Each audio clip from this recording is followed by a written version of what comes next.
Hi folks, Dino Bob here, back in Challenger Park with a pair of Horseshoe Canyon dinosaurs. This is the biggest habitat so far in Challenger Park and sort of the, at least at the moment, capper for the wetlands area. So let's drop in near the beginning of the wetlands area and heading through the park. There's been a lot of cosmetic greenery planting since we were last this way, and some adjustments to that toilet block. On the left is our Scaletosaurus habitat. Let's tuck in there. A few adjustments in here as well. I don't happen to see a dinosaur. So this is morning in the park, and here we are at the new exhibit. You can see two structures there and a byway off the main path, as is pretty standard in the parks I build, to not clog the main paths. So this would be the main ground level viewing area for the dinosaurs, and there are quite a few of them hanging around here right now, as well as a passing keeper. These guys are pretty voracious, so there's a lot of in and out with keepers bringing in food for them. So we have Pachyrhinosaurus in here and Edmontosaurus regalis.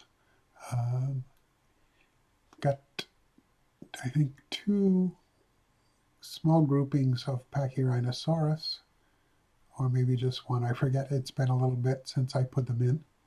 And a herd of the Edmontosaurus, all based on the suggested groupings from the Dinopedia.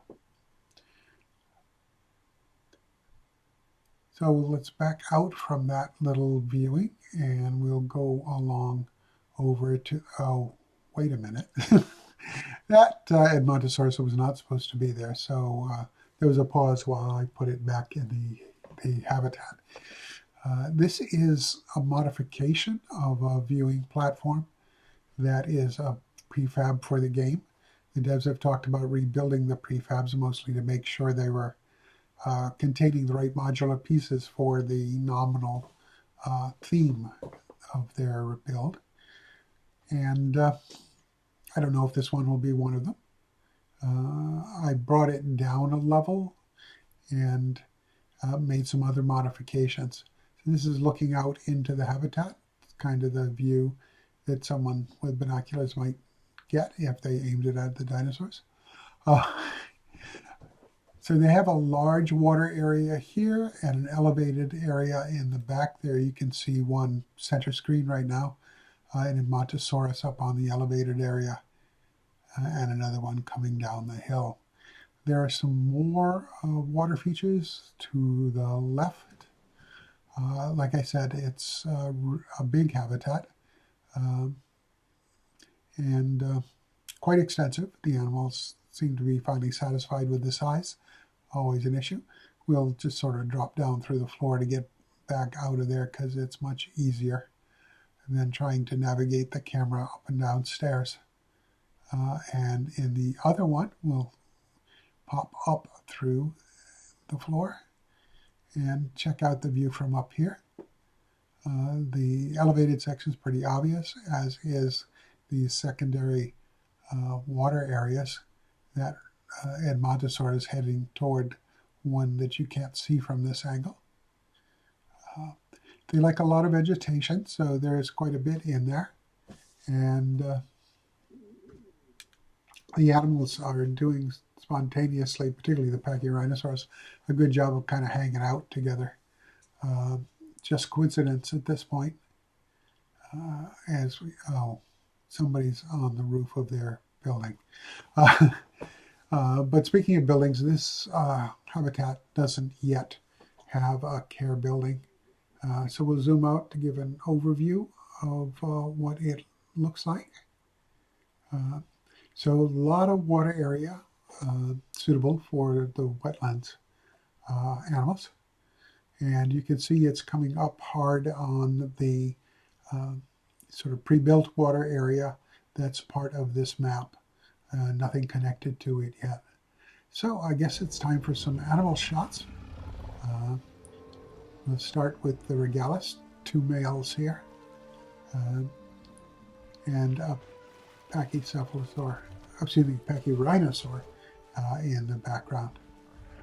The males are the more colorful of the hadrosaurs, and the females also don't have the crest. So a lot of animals moving through here makes it a livelier than usual animal setup. I love the light of the early morning here in the park with occasional beams of light punching through the shadows like on the right of screen there. So close up for Pachy and photobomb by an Edmontosaur, which the Pachy seems to be taking some exception to.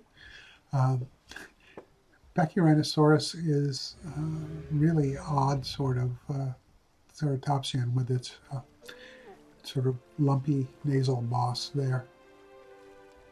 But it was once known from a single skull. But now we have bone beds of these things and several species. So, shot to the feeding pen. A disappointed Edmontosaur at the selection, but still doing its best to eat in the air there. And Pachyrhinosaur deciding not enough food to pull its way in with the hadrosaurs there.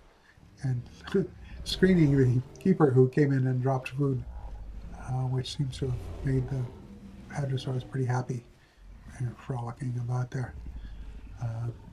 So this is being pre-recorded because I'm going to be out of the box for a little bit and not able to do something quite close to the release date. So I hope the devs don't drop something earth-shattering between now and then.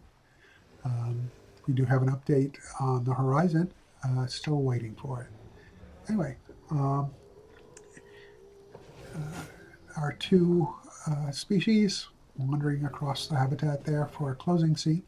If you enjoyed it, you know the drill. Drop a like, make a comment, subscribe if you haven't already, and I hope to see you in another video. Till then, take care of yourselves, be kind to each other. Dino Bob signing off. Bye now.